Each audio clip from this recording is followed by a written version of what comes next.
a déjà fait, pour ce qu'il fait et pour ce qu'il va faire. Amen. Alléluia.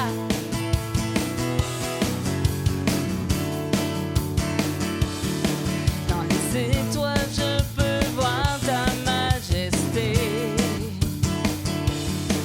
Et dans les cieux, tes merveilles sont proclamées. Je vois ta gloire sur toute la terre, Seigneur. Je veux que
se tourne vers toi.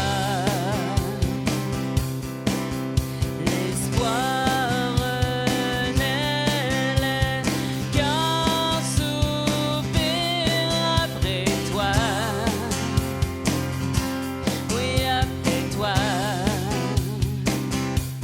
En te voyant, nous retrouvons la force de vivre. Quand nous sommes en ta présence, nos craintes fuient, elles s'enfuient. Hosanna, Hosanna, tu es le roi, le sauveur, à toi la gloire et l'honneur. Hosanna, Hosanna, nous t'accueillons parmi nous, sois le bienvenu, ô Jésus. Entends le son des cœurs qui reviennent à toi, reviennent à toi. Dans ton royaume, les vies brisées sont restaurées, sont restaurées. En te voyant, nous retrouvons la force de vivre. Quand nous sommes en ta présence, nos craintes fuient, elles s'enfuient. Hosanna, Hosanna, tu es le roi, le sauveur, à toi la gloire et l'honneur. Hosanna, Hosanna, nous t'accueillons parmi nous, sois le bienvenu, ô Jésus.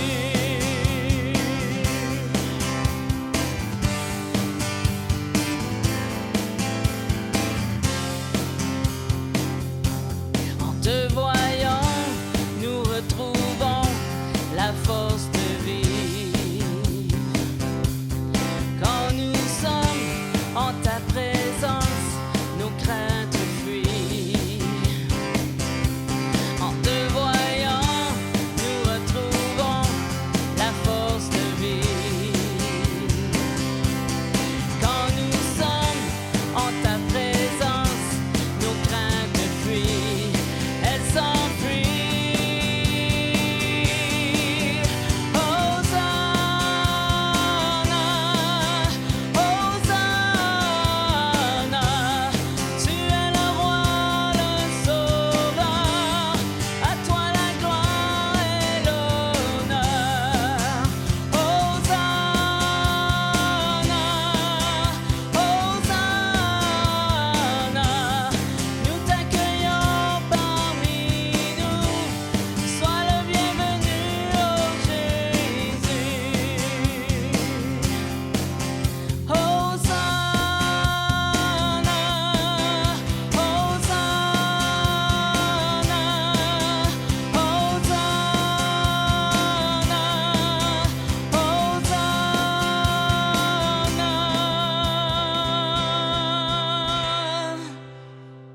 Alléluia, Seigneur.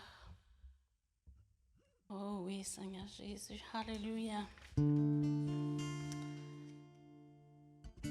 Alléluia, Seigneur. Oh oui, Seigneur, on s'abandonne à toi, Seigneur. Alléluia. Tout entier à toi, Seigneur. Alléluia. Oh Jésus, Alléluia. Alléluia, Seigneur. Alléluia, Jésus. Me voici.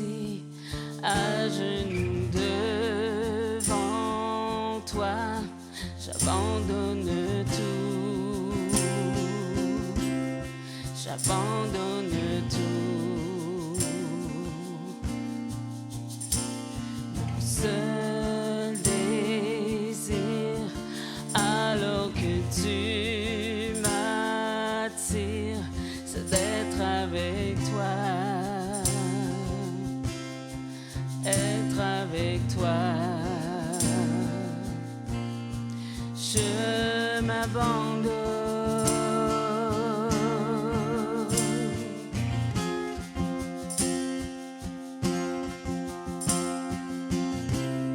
Alléluia, Seigneur.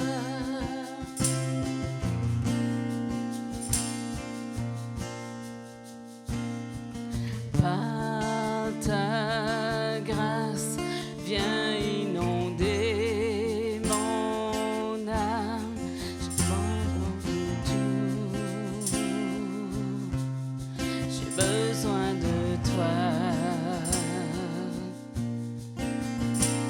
Mes bras ouverts, tu entends ma prière. Parle à mon cœur, parle à mon cœur. Je m'abandonne, je m'abandonne. Je veux te connaître plus, je veux te connaître plus. Je m'abandonne, je m'abandonne. Je veux te connaître plus, je veux te connaître plus.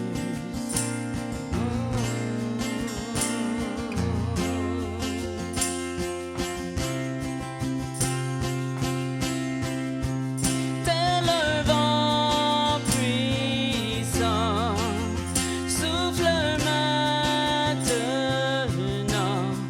Dieu vient régner, Dieu vient régner en moi. Tel un ouragan, réveille mon âme. Dieu vient régner, Dieu vient régner en moi. Tel un vent puissant, souffle maintenant. Dieu vient régner, Dieu vient régner en moi. Tel un ouragan, réveille mon âme. Dieu vient régner, Dieu vient régner en moi. Je m'abandonne, je m'abandonne. Je veux te connaître plus, je veux te connaître plus. Je m'abandonne, je m'abandonne. Je veux te connaître plus, je veux te connaître plus. Oh Jésus, te connaître plus, Seigneur. Alléluia, Seigneur Jésus.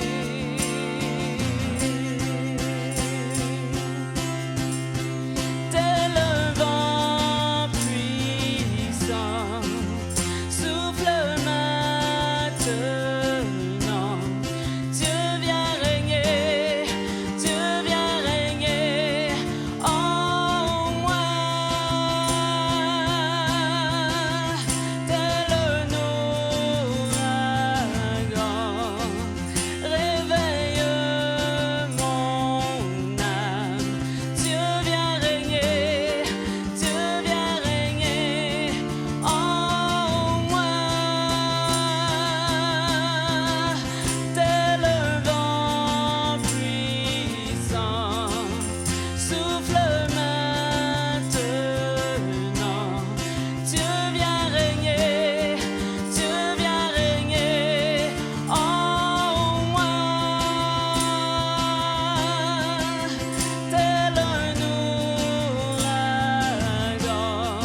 Je veux te connaître plus.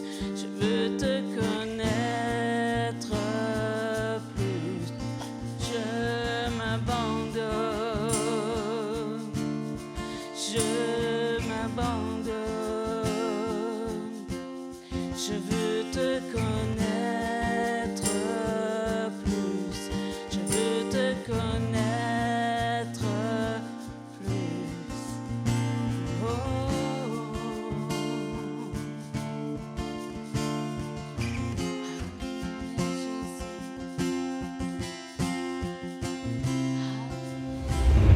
Bonjour à tous, bienvenue à l'Église La Vie Comblée. C'est un plaisir de vous retrouver un peu différemment aujourd'hui parce que nous sommes en ligne, donc que vous regardiez avec nous directement ce matin ou bien que vous visionnez un peu plus tard ce message, mais sachez que ici, Pasteur Ken Mafou vous souhaite la bienvenue de la part de toute l'Église La Vie Comblée et espère que vous passez un bon moment. Et j'ose croire qu'on va passer un bon moment ensemble aujourd'hui parce que j'ai vraiment un message dans mon cœur que j'ai hâte de vous apporter ce matin. Et si vous voulez bien, je vous invite directement tout de suite à venir dans la parole avec moi. Nous allons lire quelques passages, quelques versets ensemble qu'on va retrouver en Actes chapitre 3, les versets 1 à 10. Donc, allons-y. On voit ici l'histoire, l'histoire bien connue de la plupart des gens, de Pierre et Jean qui s'en vont et on voit l'histoire de ce boiteux. Et on va lire cette histoire justement ensemble. Donc, Pierre et Jean montaient ensemble au temple à l'heure de la prière. C'était la 9e heure. Il y avait un homme boiteux de naissance qu'on portait et qu'on plaçait tous les jours. OK, rappelez-vous de ça, tous les jours, à la porte du temple appelé la Belle pour qu'il demandât l'aumône à ceux qui entraient dans le temple. Cet homme, voyant Pierre et Jean qui allaient y entrer, leur demanda l'aumône, c'est-à-dire il leur demande de l'argent. Pierre, même que Jean, fixa les yeux sur lui et dit « Regarde-nous ». Et il les regardait attentivement, s'attendant à recevoir d'eux quelque chose. Alors Pierre lui dit « Je n'ai ni argent ni or, mais ce que j'ai, je te le donne.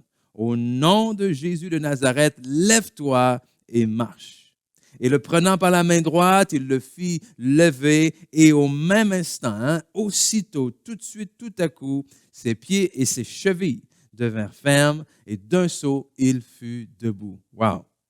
Et il se mit à marcher, il entra avec eux dans le temple, marchant, sautant et louant Dieu. Tout le monde le vit marchant et louant Dieu, et il reconnaissait que c'était celui qui était assis à la belle porte du temple pour demander l'aumône, et il fut rempli d'étonnement et de surprise au sujet de ce qui lui était arrivé. Et aujourd'hui, le titre du message que j'ai à cœur de vous apporter est « Une vie transformée ». Une vie transformée. Et je vais dire ceci qui va simplement, ou plutôt sûrement vous sembler assez évident. J'aime la Bible. OK? J'aime la Bible. Et vous dites, vous entendez ça, mais écoute, c'est un pasteur, c'est la moindre des choses qu'il aime la Bible. Mais lorsque je dis j'aime la Bible, oui, j'aime son contenu. Oui, j'aime le fait que c'est la parole inspirée de Dieu. Oui, j'aime le fait que la Bible nous exhorte, nous enseigne, nous guide dans chaque sphère, chaque domaine de nos vies. Oui, j'aime que la Bible non seulement m'enseigne qui est Dieu, mais plus je lis la Bible, plus aussi j'apprends à connaître qui je suis et comment et pourquoi Dieu m'a créé. Mais une des raisons aussi pour laquelle j'aime la Bible, c'est qu'à travers les différents récits et les histoires que l'on y retrouve, on peut en retirer d'énormément de leçons. Et c'est ce que je vois ici dans l'histoire de cet homme, c'est que pour moi, quand je lis cette histoire, non seulement on voit la puissance, ou plutôt la puissance du nom de Jésus, mais on a une histoire formidable aussi ici qui nous montre l'impact d'une vie transformée. Amen. Et je crois, nous croyons que Jésus-Christ change les vies. C'est d'ailleurs notre vision ici à l'Église, c'est de voir les vies transformées par la puissance de Jésus-Christ, par la puissance du Saint-Esprit. Et c'est quelque chose que nous croyons fermement. Et quand on parle de transformation, quand la Bible nous parle de transformation, il faut comprendre que c'est pas juste, comment dire, un petit changement. Ça nous vient du grec métamorpho, qui vous rappelle sûrement un mot quelconque comme métamorphose. Et c'est vraiment l'idée derrière la transformation d'une chenille à un papillon. Ou est-ce que c'est la même créature d'une certaine manière, mais qui devient complètement différente? Et c'est un peu ce que la Bible nous dit en 2 Corinthiens chapitre 5 et le verset 17. Donc 2 Corinthiens 5, verset 17 nous dit, si quelqu'un est en Christ, il est une nouvelle créature. Les choses anciennes sont passées et voici, toutes choses sont devenues nouvelles. Et c'est là l'idée de la transformation avec le Seigneur Jésus. Et lorsqu'on pense un peu à cet homme, à la vie de cet homme-là, écoutez, il y a un passage un peu plus loin où la Bible nous informe que cet homme-là était malade pendant 40 ans. Imaginez, on a lu quoi? On a lu qu'il était là, qu'il entrait à tous les jours, qu'il passait là plutôt assis devant la porte à tous les jours. Je ne sais pas à partir de quand dans ces 40 années il a commencé, mais à tous les jours, c'est quelque chose d'assez long. Et au début du mois, j'ai fêté mon 43e anniversaire. Et à l'âge de 43 ans, tu prends la réalisation que, wow, j'en suis à la moitié de ma vie. Et tu réfléchis sur les années qui te restent à vivre. Et quand je pense à cet homme que la Bible nous dit, pendant 40 années, il était assis comme ça, ou plutôt pendant 40 années, du moins, il était malade et pendant plusieurs années qu'on ne sait pas exactement, mais qu'il a demandé la charité à qui voulait bien passer. Et comment, boum, en un instant, imaginez comment sa vie a été transformée.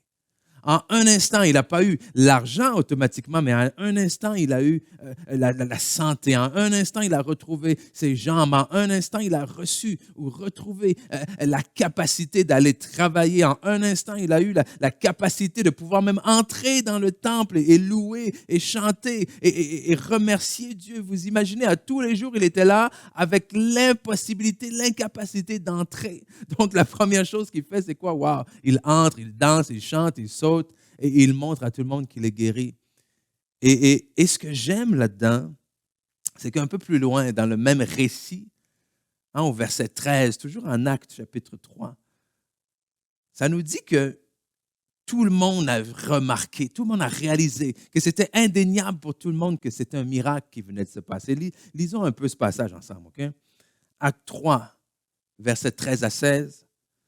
Lorsqu'ils virent l'assurance de Pierre et Jean, ils furent étonnés, sachant que c'étaient des hommes du peuple sans instruction. Ils les reconnurent pour avoir été avec Jésus. Mais comme ils voyaient là près d'eux, écoutez bien, l'homme qui avait été guéri, il n'avait rien à répliquer.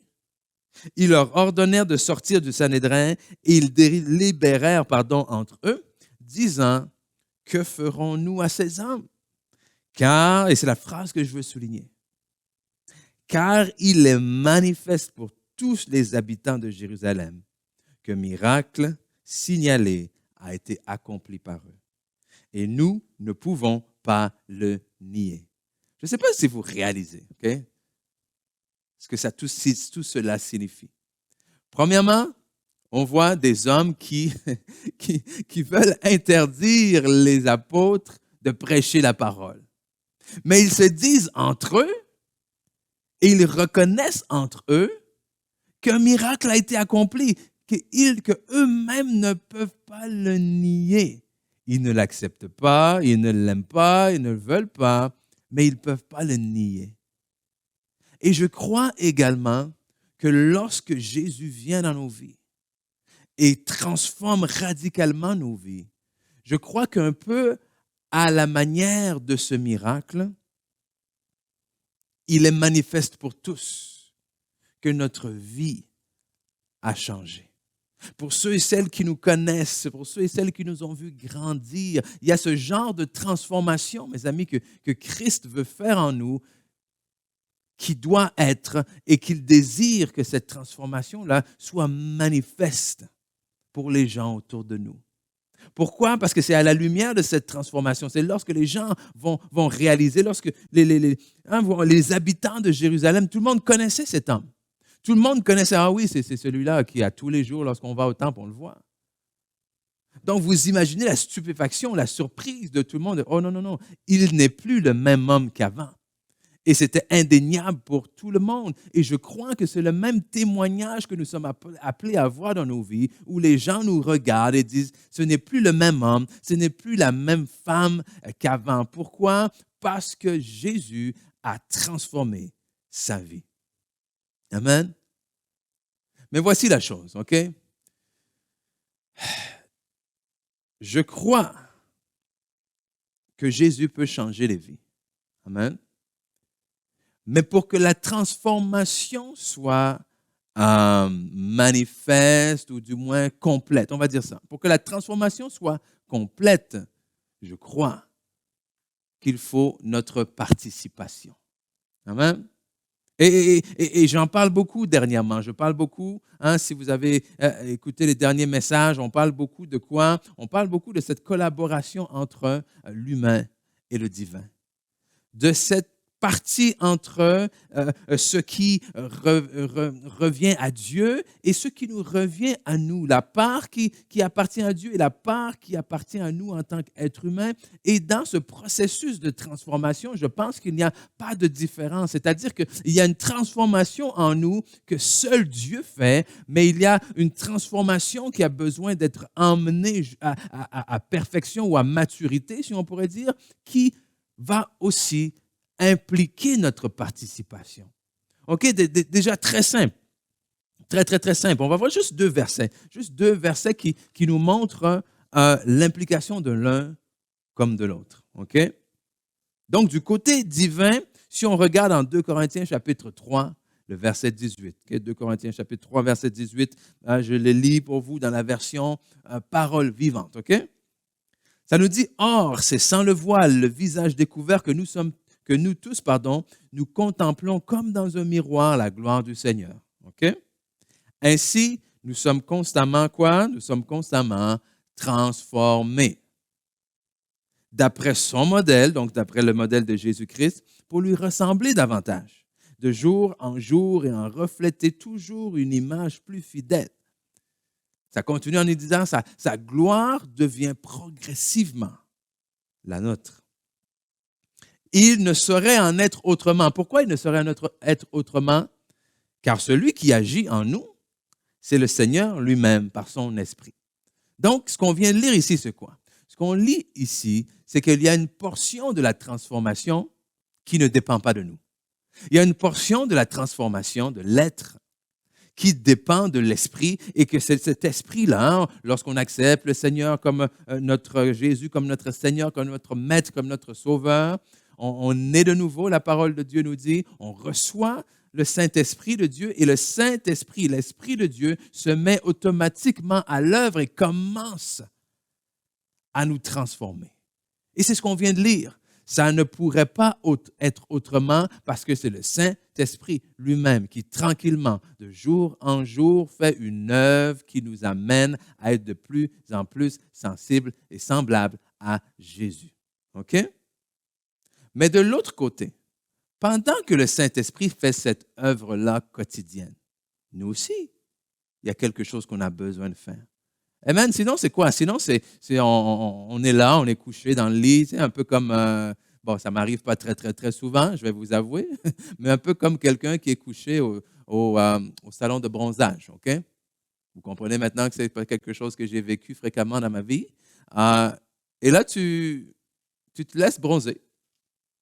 C'est la machine qui fait tout. Qu'est-ce que tu as à faire, toi? Rien. Tu te couches et c'est tout. Et il y a des gens qui ont une mentalité de la vie chrétienne, c'est comme ça.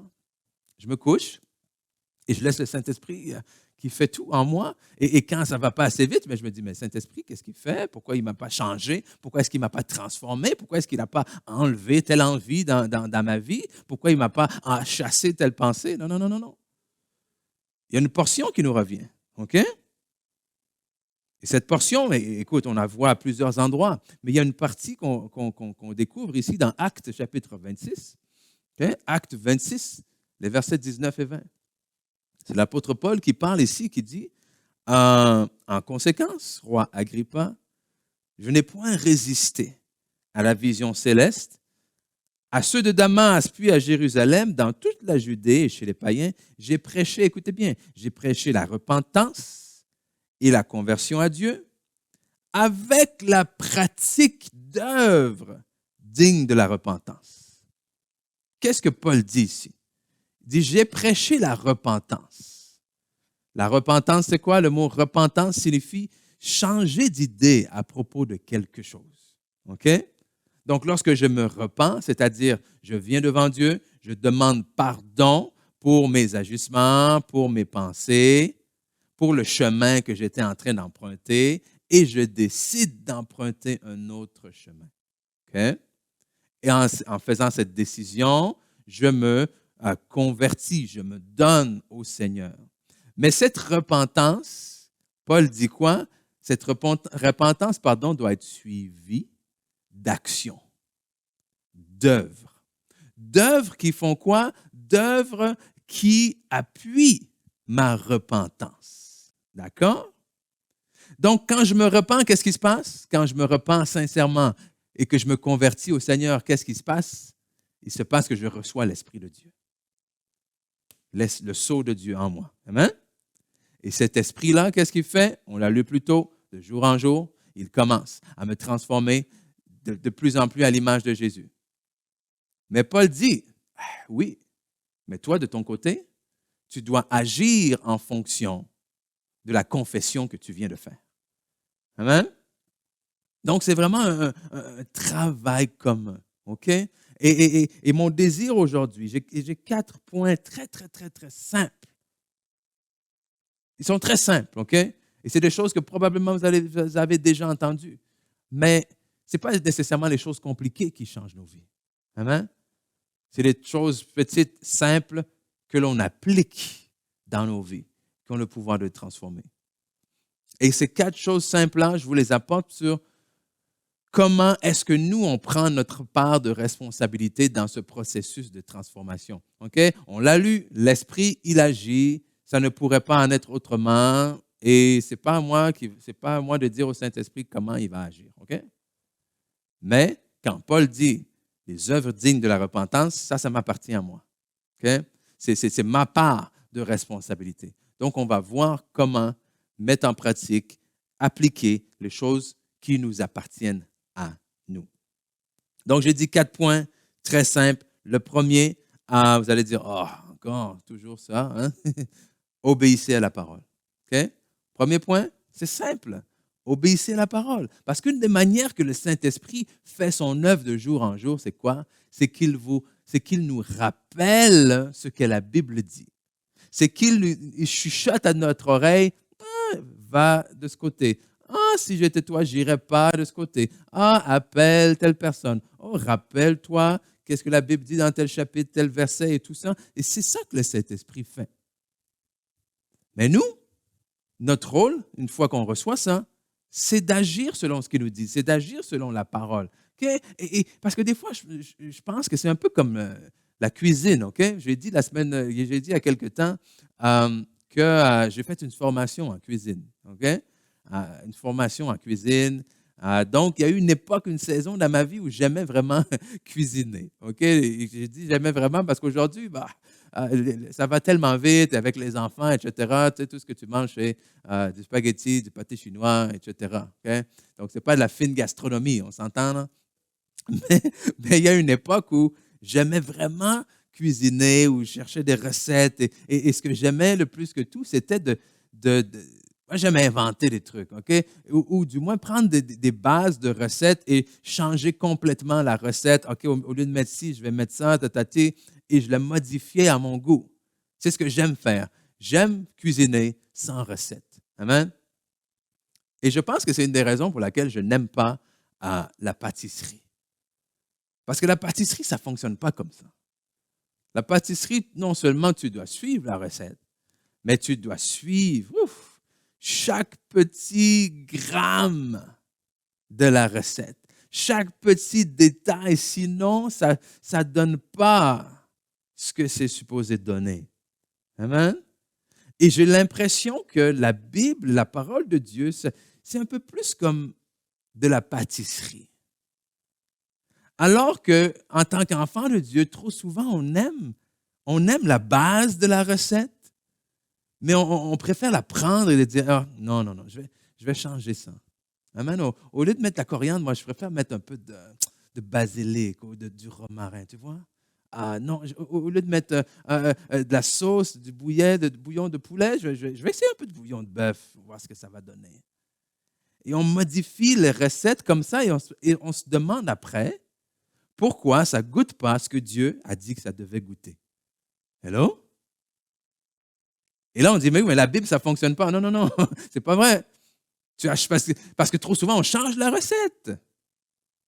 Mais ça nous dit ici, obéissez à la parole. Et encore une fois, je vais vous lire un verset, un passage que la plupart d'entre vous connaissez, avez entendu dire, mais je crois que c'est bon de se le rappeler. Luc chapitre 6, versets 47 à 49. Je vous montrerai à qui est semblable. Tout homme qui vient à moi entend mes paroles et les met en pratique. Entend mes paroles et les met en pratique. Va à l'église et agit sur ce qu'il a entendu. Il est semblable à un homme qui, bâtissant une maison, a creusé profondément et a posé le fondement sur le roc. Une inondation est venue et le torrent s'est jeté contre cette maison sans pouvoir l'ébranler parce qu'elle était bien bâtie. Mais celui qui entend et ne met pas en pratique est semblable à un homme qui a bâti une maison sur la terre sans fondement. Le torrent s'est jeté contre elle. Aussitôt, elle est tombée et la ruine de cette maison a été grande. Donc, il ne suffit pas de dire, oui, j'ai Jésus dans ma vie. Il ne suffit pas de dire, oh, j'ai écouté la parole. Non, non, non, non, non. Si on veut la transformation ultime dans notre vie, il faudra la mettre en pratique, cette parole. C'est bon? Donc, point 1, obéissez à la parole. Deuxièmement, ne craignez pas de commencer petit. Ne craignez pas de commencer petit. Parce qu'aujourd'hui, là, ce que le monde nous vend en termes de transformation, c'est toujours quelque chose d'extrême. Amen? Parce que c'est l'extrême qui se vend. Jamais vous allez avoir une télé-réalité sur, OK, je ne vais pas offenser personne, mais écoute, sur des personnes âgées, un couple de personnes âgées que ça fait 60 ans, 70 ans, qui sont mariés et qui ont leur même petite routine à tous les jours, agréable, qui se lèvent le matin, lisent la Bible, lisent leur journal, peu importe, prennent leur café, s'en vont prendre une petite marche, et reviennent et font tranquillement, quotidiennement la même chose. Jamais. Non, non, non. Ce qu'on veut, c'est le wow. Et les transformations, c'est la même chose. Les émissions de décoration, c'est quoi? Je vais te prendre la maison la plus laide et regarde ce que je vais faire avec. Le bodybuilding, le physique, c'est quoi aussi? Je vais te montrer je vais prendre la personne la moins en santé possible et je vais vous montrer, wow, qu'est-ce qu'on va faire avec? C'est toujours comme ça. On va prendre la personne la plus pauvre, puis je vais te montrer, je ne vais pas te montrer comment gérer ton argent. Non, non, non, non. Je vais te montrer comment devenir millionnaire. Et pas juste devenir millionnaire dans 10 ans. Non, non, non. Je vais te montrer comment devenir millionnaire dans 1 mois. OK? C'est toujours ça. C'est extrême. Et à force de regarder ces choses, de se nourrir de ces choses, on est là, puis on vit des vies qui cherchent constamment le coup de circuit. À chaque jour, je veux un coup de circuit. Hey! Mais ce n'est pas toujours comme ça que ça fonctionne. Il faut commencer par des petites choses. Et ce qu'on appelle souvent ça, une façon d'appeler ça, je ne sais pas si vous avez déjà entendu parler de l'effet cumulé. OK? L'effet cumulé. L'effet cumulé, on l'utilise des fois en finance, mais il y a une histoire que je vais vous lire, OK? Je vais vous la lire parce que, dans le fond, je veux m'assurer de bien la dire. mais qui donne un bel exemple de ce que c'est que l'effet cumulé. Donc, je vais lire l'histoire, je vais vous expliquer, puis après ça, on va voir ensemble plus précisément, mais qu'est-ce que l'effet cumulé et comment est-ce que l'effet cumulé peut avoir un impact dans ma vie. OK? Donc, c'est la légende d'un roi, un certain roi, qui adorait jouer aux échecs. Un jour, un vieux sage vient lui rendre visite dans son temple pour une affaire. Après leur discussion, le roi lui propose une partie d'échecs. Donc, pour pimenter le jeu, le roi promit de lui offrir la récompense de son choix. OK? Donc, le roi est là, le sage vient, le roi dit, « Hey, tu veux jouer aux échecs avec moi? » Le sage, et il dit, « Si tu gagnes, je t'offre ce que tu veux, la récompense de ton choix. » Alors, le sage lui fit alors une proposition. « OK, en cas de victoire, donc si c'est moi qui gagne, le roi devrait lui donner du riz en respectant une condition très particulière. Déposer un grain de riz sur chaque case de l'échiquier et doubler à chaque fois le nombre de grains de riz sur la case suivante. OK? Je m'explique. Donc, il y a 60 cases sur un échiquier. Donc, sur la première case, tu mets un grain de riz. Sur la deuxième case, tu fais x2, donc tu en mets 2. Sur la troisième case, tu fais encore x2, donc 2 fois 2, tu en mets 4. Sur la case suivante, on fait encore x2, on en met 8, ainsi de suite sur 64. OK, c'est bon? Le roi lui dit en se moquant, « Ah, tu peux avoir tout ce que tu désires et tu me demandes quelques grains de riz? Mais tu es fou, vieux sage. » Mais le roi a quand même accepté. Après 2 heures, le vieux sage remporta la victoire. Okay? Il a gagné la partie d'échecs. Le roi tint sa promesse et demande à ses serviteurs de lui apporter un sac de riz. On plaça un sac de grains, ou plutôt un grain de riz sur la première case, comme l'avait demandé le sage. Puis 2 sur la deuxième, 4 sur la troisième, et ainsi de suite. Au bout de la 16e case, son sac, le sac du roi, était complètement vide. Il appela à nouveau ses domestiques qui lui apportèrent un deuxième sac. Celui-ci fut vide aussi. Au moment de demander le 3e sac, le roi s'aperçut alors qu'il ne pourrait jamais tenir sa promesse. Parce que si on fait le calcul, voici ce que ça donne. Un grain de riz seul, ça ne représente pas grand-chose. Mais un grain de riz, tranquillement, doublé constamment, 64 fois, va donner quoi? Va donner 9 millions de trillions de grains de riz. OK? Et tout ça, ça a commencé comment? Tout ça, ça a commencé avec un seul petit grain de riz. Donc, la morale de l'histoire, la morale de l'effet cumulé, c'est quoi? C'est que même si les petites choses peuvent sembler insignifiantes, il suffit qu'elles s'accumulent à travers le temps pour donner une transformation significative. Donc, je vous rappelle, le point, c'était quoi? Le point, c'était, ne craignez pas de commencer petit. On veut commencer à courir et quelqu'un va te dire, oui, mais commence par courir 2 minutes par jour. Ah, 2 minutes par jour. 2 minutes, qu'est-ce que tu veux? Tu penses que je vais perdre du poids en courant 2 minutes? Mais 2 minutes, c'est plus que 0. C'est mieux que 0. Parce que tu vas commencer à 2 minutes, puis tranquillement, tu vas augmenter. Tu comprends? Et c'est là qu'il faut changer notre mentalité. Parce qu'une fois qu'on a commencé petit, qu'on a osé commencer petit, parce qu'on regarde tellement loin, trop loin, puis on se dit, mais j'y arriverai jamais. Mais je vais vous dire une chose, c'est vrai, vous n'y arriverez jamais si vous ne commencez jamais. Amen? Donc, il faut commencer avec quelque chose. Et après ça, troisièmement, donc troisième point, c'est quoi? C'est soyez constant. Soyez constant. On obéit à la parole, on fait ce que la parole de Dieu nous dit. On commence petit, on commence avec ce qu'on a et on est constant. C'est la constance. J'ai entendu un pasteur dernièrement qui disait l'Église a un problème d'endurance. Et je dois avouer que je suis un peu en accord avec lui. En ce sens où l'endurance, c'est quoi? L'endurance, c'est d'être en mesure de soutenir un certain effort sur une longue période de temps. OK? Et je vois, je réalise, je remarque que c'est de plus en plus difficile dans la vie des gens parce que peut-être qu'encore une fois, on vit dans cette société où on veut tout de suite, maintenant. OK? Le fast-food, on va au service au volant, peu importe, Amazon, j'ai commandé, je viens de déposer mon téléphone. Après avoir commandé, ça sonne à la porte presque automatiquement. Et on pense que nos vies, ça va aller de la même façon. Mais il faut être constant, il faut pouvoir endurer. Que nos vies chrétiennes, oui, sont des courses, mais nos vies chrétiennes, on le dit souvent, la vie chrétienne, ce n'est pas un sprint, c'est un marathon. Et le secret, il faut s'entraîner, n'est-ce pas?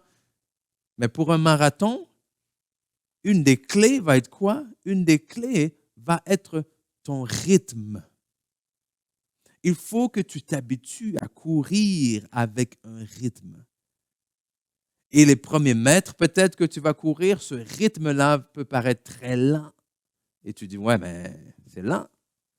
Mais c'est ce rythme soutenu qui va permettre de terminer la course. Nous, on veut sprinter. OK, commence ton marathon en sprintant, je te garantis, tu finiras jamais. Donc, ça fait des vies comment? Ça fait des vies comme ça. Pourquoi on dit une vie chrétienne en montagne russe? C'est ça. C'est parce qu'à un moment, un sprint, on se fatigue, on abandonne. Et là, on entend un message, une prédication, quelque chose qui nous remotive et on dit, c'est vrai, je suis capable, let's go, on continue, on recommence, mais qu'est-ce qu'on fait? On repart à sprinter. Et là, on se décourage et la même routine, la même chanson se répète. Non, non, non, non. Commencez petit. Le but, c'est de terminer la course. Amen. Le but, c'est de trouver un rythme qui va vous aider à bien terminer la course. Et ce que je trouve triste, comme j'ai été témoin tellement souvent dans les centres de conditionnement physique, c'est que les gens arrêtent souvent de s'entraîner, de faire attention à leur santé, parce qu'ils ne voient pas de résultats. Mais le problème, c'est que trop souvent, ils ne voient pas de résultats parce qu'ils arrêtent de s'entraîner trop tôt. OK? On arrête de s'entraîner trop tôt. Ils ont commencé trop rapidement avec un sprint au lieu de garder une espèce de rythme constant. OK? Soyez constant. Et puis finalement, le quatrième point, OK, je vous l'avais dit, très, très, très simple. Le quatrième point, c'est quoi? C'est soyez patient. Soyez patient. Ça demande du temps. Et dans cette patience-là, s'il vous plaît, ne comparez pas votre course à celle du voisin. Et je pense que c'est un autre problème de notre société aujourd'hui. C'est qu'aujourd'hui, avec les réseaux sociaux, il semble que l'on peut voir les courses de tout le monde. On peut voir les accomplissements de tout le monde. Et on a l'impression, parce que, je ne regardais pas nécessairement ce qui se passait dans sa vie, mais le jour où je regarde ce qui se passe dans sa vie, tout ce que je vois, boum, c'est la transformation extrême. Tout ce que je vois, c'est du jour au lendemain. Et là, on compare nos vies et on se dit, mais moi, je n'ai pas fait ci, moi, je ne suis pas arrivé là, moi. OK? Mais soyez patient. Les bonnes choses prennent du temps. Et il y a cette espèce de formule mathématique, si on veut, pour la transformation, qui est la suivante. Des petites actions, plus de la constance, plus du temps, vont donner la transformation. OK? Donc, des petites choses, des petits changements que je fais d'une manière constante sur une longue période de temps, c'est ce qui, ultimement, va apporter la transformation. Parce qu'il faut comprendre, ce qu'on veut, ce n'est pas simplement atteindre un objectif. Ce qu'on veut, ce n'est pas simplement accomplir quelque chose. Ce qu'on veut, c'est être transformé. C'est nous d'être changés. Parce que apprendre à gagner 1 million demain matin, ça ne te transforme pas. C'est ce qu'il faut comprendre, c'est que gagner la loto, si demain matin, est-ce que je gagne 10 millions, est-ce que ça change ma vie? Ça a le potentiel de changer ma vie. Mais ce qui va déterminer si ça va transformer ma vie ou non, c'est ce que je vais faire avec cet argent-là. Amen? Et c'est la même chose. Christ en nous, par son Saint-Esprit, nous a changés spirituellement. Mais maintenant, ce qui va déterminer si je vais marcher vraiment dans une vie transformée, c'est ce que je vais faire avec ce que Christ a déposé en moi et ce qu'il a fait pour moi. Je vais terminer avec ce verset en Marc chapitre 4, le verset 26 à 29. Marc chapitre 4, verset 26 à 29 qui nous dit, il dit encore, il en est du royaume de Dieu, comme quand un homme jette de la semence en terre, qu'il dorme ou qu'il veille, nuit et jour, la semence germe et croît sans qu'il sache comment. La terre produit d'elle-même d'abord l'herbe, puis l'épi, puis le grain tout formé dans l'épi, et dès que le fruit est mûr, on y met la faucille, car la moisson est là. Okay? Ça, pour moi, c'est la façon dont la collaboration avec l'Esprit fonctionne. C'est-à-dire que l'Esprit de Dieu est là en moi, l'agent de transformation.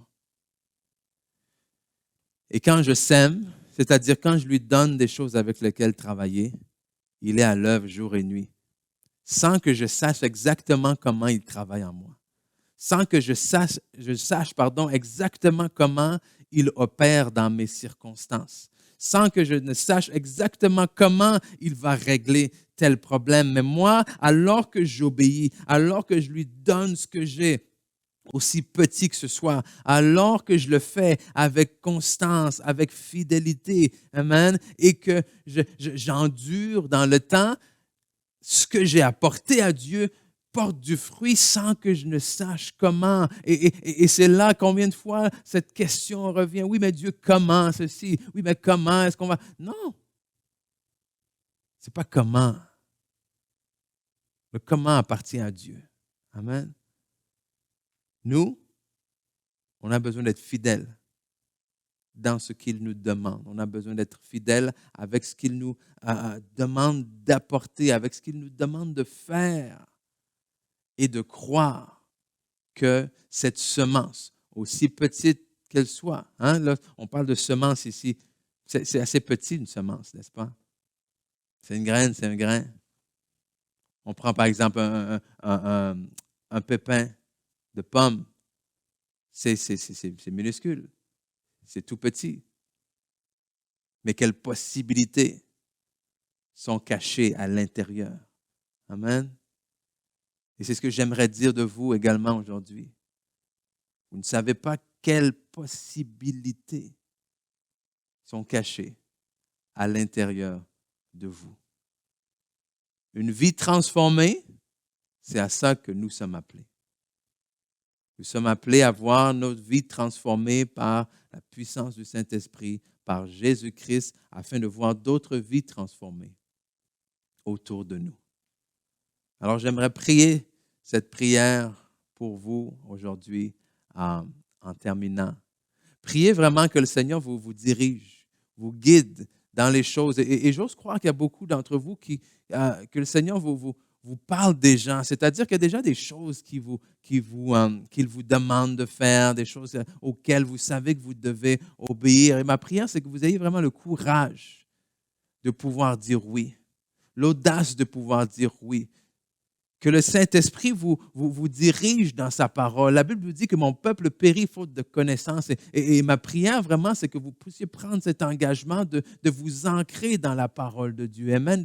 De connaître non seulement la parole, mais que je prie que nous ne soyons pas des auditeurs oublieux. C'est-à-dire, cette expression, ça rentre par une oreille, ça sort par l'autre, mais au contraire, Seigneur, qu'on puisse vraiment être un peuple qui non seulement entend, mais met en pratique, parce que nous ne sommes pas transformés par la parole que nous entendons, nous sommes transformés par la parole que nous mettons en pratique. Et je prie, je déclare que j'ai des femmes, des hommes qui mettent la parole en pratique et qui voient leur vie transformée. Pourquoi? Parce que je sais que c'est ce que tu désires dans la vie de chaque personne. Amen.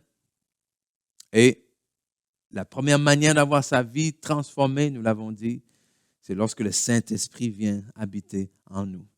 Alors, je m'adresse peut-être à vous, ceux et celles qui nous regardent, qui nous écoutent en ce moment, et que si on vous pose la question, vous n'êtes pas certain d'avoir accepté le Seigneur Jésus. Vous n'êtes pas certain si votre vie s'arrête aujourd'hui, de répondre avec certitude, mais où est-ce que vous allez aller? La Bible nous enseigne que Dieu a créé l'homme. Dieu a créé l'homme à son image, à sa ressemblance, avec amour. Amen. Il lui a donné la terre. Il lui a dit de domine sur la terre. Multipliez-vous. Amen. Que Dieu avait un plan de bonheur et non de malheur pour l'homme. Mais que malheureusement, par la désobéissance, l'homme a fait entrer le péché sur la terre.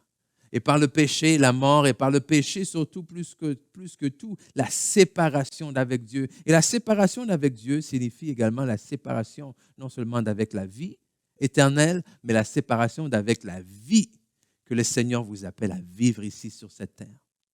Mais bonne nouvelle, Dieu a tellement aimé le monde qu'il a envoyé son Fils unique, Jésus-Christ, sur la terre pour prendre la forme d'un homme, pour prendre la place de l'homme et mourir à la croix.